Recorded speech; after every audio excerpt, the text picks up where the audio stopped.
नमस्कार दोस्तों, आज हम राजस्थान हाई कोर्ट चतुर्थ श्रेणी भर्ती के बारे में फॉर्म कैसे आवेदन कैसे भरे उसके बारे में जानकारी देने के लिए यहाँ पे उपस्थित हुए।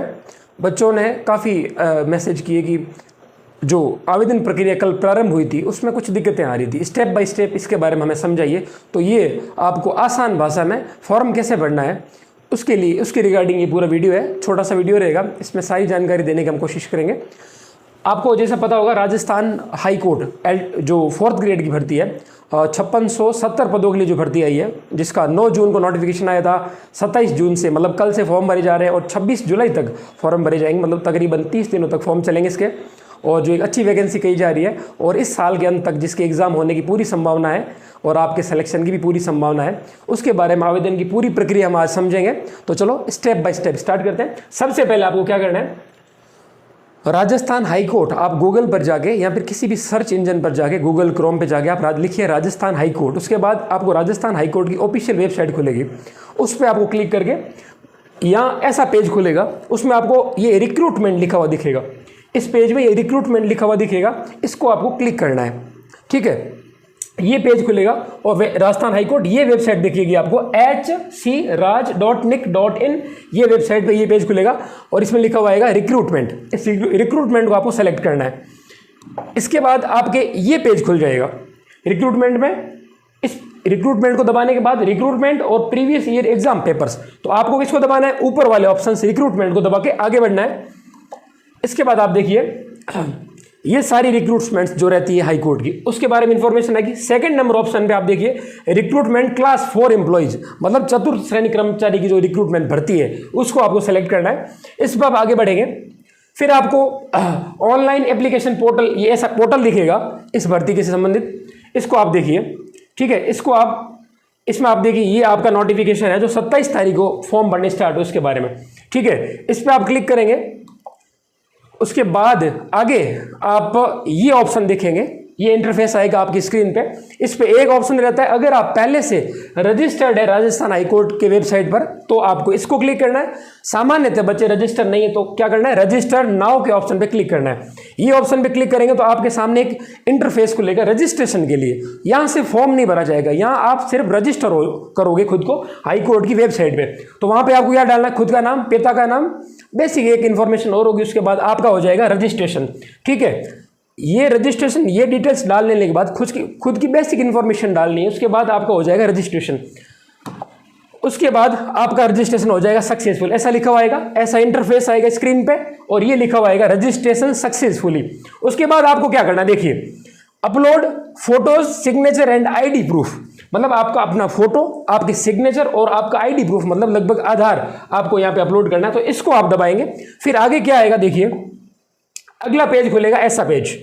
अब इसमें क्या है, सबसे पहले आपको अपना फोटो डालना है और फोटो की साइज होनी चाहिए 10 KB से 25 KB तक। इससे बड़ा फोटो यहाँ पे अपलोड नहीं कर पाएंगे और फोटो JPG में होना चाहिए। आप किसी भी गूगल की वेबसाइट पे अपने फोटो को डाल लीजिए और ये साइज सेलेक्ट कर लीजिए, तो ऑटोमेटिक वैसी साइज आपके हो जाएगी और उसको डाउनलोड करके आप यहाँ पे लगा दीजिए। चूज फाइल में जाना है, उसके बाद आपको अपना क्लियर एक पासपोर्ट साइज फोटो आपको यहाँ पे लगाना है। उसके बाद आपको क्या करना है, ऑप्शन नंबर 2 पे आपको अपना सिग्नेचर, जैसा आप सिग्नेचर करते हो, सिग्नेचर का एक अच्छा सा फोटो लेना क्लियर फोन से और उसकी साइज भी आपको 10 KB से 25 KB तक रखनी है और वैसे ही कन्वर्ट करके आप इसको चूज फाइल में जाके सिग्नेचर आपको यहाँ पे अपलोड कर देना। उसके बाद तीसरा ऑप्शन, आपको अपनी आइडेंटिटी कार्ड, परिचय पत्र कोई भी आपका, जैसे आधार कार्ड सामान्यतः बच्चे अपलोड करते हैं, आधार कार्ड के ऊपर का भाग जहाँ पे आपका फोटो वगैरह रहता है वो यहाँ पे और पीछे का भाग यहाँ पे, ये दोनों आपको फाइल चूज करके आधार का क्लियर फोटो खींच लीजिए, आगे का भाग यहाँ पे अपलोड कीजिए और पीछे का भाग यहाँ पे। चूज फाइल पे जाओगे और इसकी साइज रहेगी 10 KB से 50 KB, यहाँ पे है 10 KB से 25 KB, तो ये थोड़ा सा बड़ा चलेगा। ये दोनों अपलोड करने के बाद आप इस मार्क पे क्लिक कीजिए, यहाँ पे I have read all the guidelines, इसको आपको टिक करना है ऐसे। इसके बाद आप आगे बढ़ेंगे, इसको देखिए, फिर आपके फॉर्म भरने की प्रक्रिया प्रारंभ होती है। अभी तक आपने क्या किया, रजिस्ट्रेशन किया है, आपने अपने फोटोज, आइडेंटिटी कार्ड और सिग्नेचर रजिस्टर किए हैं। उसके बाद आपका ऐसा इंटरफेस खुलेगा और आप अपना आवेदन भरना प्रारंभ करेंगे इस भर्ती के लिए। तो आपका नाम, आपका लिंग, आपके पिता का नाम और माता का नाम, ये तो ऑटोमेटिक आ जाएंगे। कैसे आएंगे, आपने पीछे रजिस्टर किया है, वहाँ से ये इन्फॉर्मेशन ऑटोमेटिक यहाँ पे आ जाती है। तो एक बार इसको देख लीजिए कि कुछ गलत तो नहीं। उसके बाद आप आगे बढ़िए, आपकी नेशनलिटी राष्ट्रीयता क्या है, इंडियन, उसके बाद एरिया, जिला, ये सब आप सेलेक्ट करेंगे। एक एक ऑप्शन को ध्यान से भरना है, गलती नहीं करनी है आपको। उसके बाद आप जहाँ से फॉर्म भर रहे हैं, उसके बाद डेट ये ऑटोमेटिक आ जाएगी, जिस दिन आप फॉर्म भरेंगे वो आ जाएगी। उसके बाद ये कैप्चा आएगा, ये कोड आता है, उसको आप यहाँ पे फिल करोगे। जैसे ये EFTCRV आप ये फिल किया। उसके बाद ये फिल होने के बाद आप क्या करोगे, सेव, इस इंफॉर्मेशन को सेव करके मेक द पेमेंट, पेमेंट करना है, मतलब इस ऑप्शन को आप दबाओगे। ये कैप्चा डालने के बाद इस ऑप्शन को आप दबाओगे तो क्या हो जाएगा, ये इंफॉर्मेशन आपने जो आवेदन के लिए इंफॉर्मेशन डाली है वो भर जाएगी और पेमेंट का ऑप्शन खुल जाएगा। पेमेंट का ऑप्शन में क्या रहेगा, आपको QR कोड आएगा आपके फोन की स्क्रीन पे, या जो भी आप जिससे भी आप फॉर्म भर रहे हैं, QR कोड को आपको क्या करना है, उस QR कोड का यहाँ तो स्क्रीनशॉट लेके उसी फोन से पेमेंट कर दे, या फिर किसी और फोन से उस QR कोड को स्कैन करके आप पेमेंट कर सकते हैं। उसके साथ आपको ऑनलाइन पेमेंट UPI के ऑप्शन भी रहेंगे, तो आपको जो सही लगे उससे आप पेमेंट कर दीजिए। अब मैं आपको फीस के बारे में बता देता हूँ। देखिए, जो जनरल कैटेगरी के बच्चे हैं, जो क्रीमी लेयर में आते हैं, चाहे OBC, चाहे जनरल, चाहे MBC, इनकी फॉर्म फीस है 750 रुपये, 650। अगर आप नॉन क्रीमी लेयर में आते हैं तो आपके हैं 550 रुपये। अगर आप SC ST कैटेगरी में आते हैं तो आपकी फीस होगी 450 रुपये। फीस की ये 3 कैटेगरी। फीस जमा करने के बाद आपका फॉर्म सक्सेसफुली सबमिट हो जाएगा और इस प्रकार ये आपकी पूरी फॉर्म सबमिट हो जाता है। अगर इससे संबंधित कुछ और आपको दिक्कतें आती है तो आप मेरे को कमेंट कर दीजिएगा।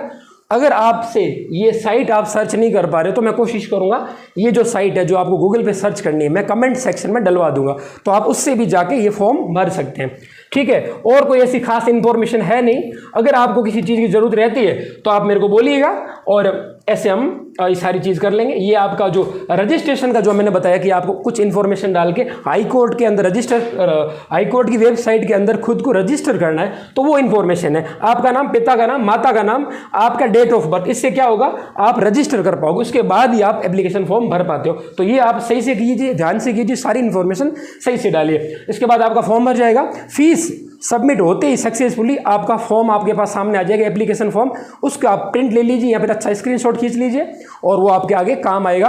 और जिस बच्चे ने 2019 की जो वैकेंसी निकली थी उसमें अगर आपने फीस भर रखी है, क्योंकि आपको पता वो एग्जाम हुआ नहीं था, तो दोबारा से आपको फीस भरने की ज़रूरत नहीं है। एक बार ही फीस लगती है, उस टाइम अगर आपने भर दी है तो अब नहीं भरनी पड़ेगी। आपका फॉर्म सक्सेसफुली सबमिट हो जाएगा और आप आराम से परीक्षा दे सकते हैं। धन्यवाद।